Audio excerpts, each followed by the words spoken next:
Sabang mga kapitbalaw. Sabang Camarines. Tapos dyan ako sa may sumas. Dyan banda. Yan.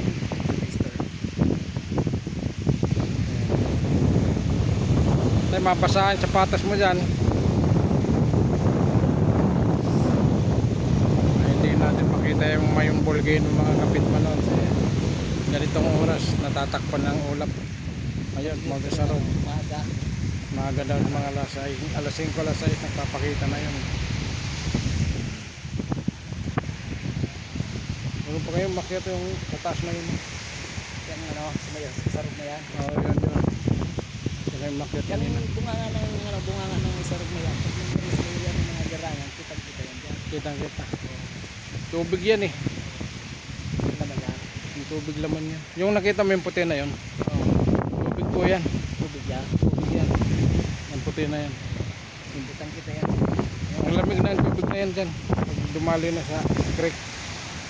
Yung mga sapa-sapa na yan.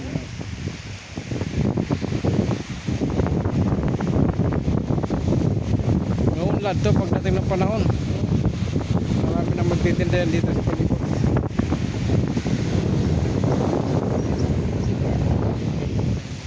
Ang Bolivar. Pero bira na yung bahay dito banda. Bahay. Yan yung bahay dito na kuwan niya. Bagyo.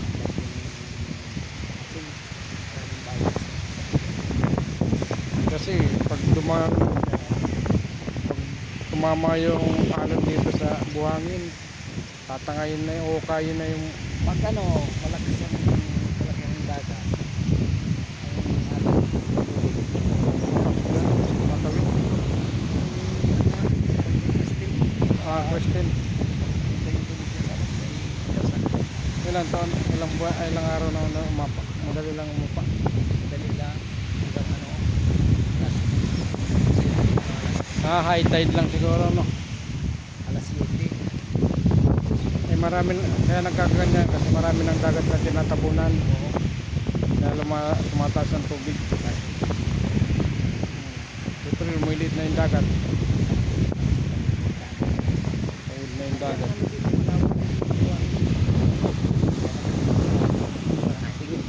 Sige po, kakain muna po.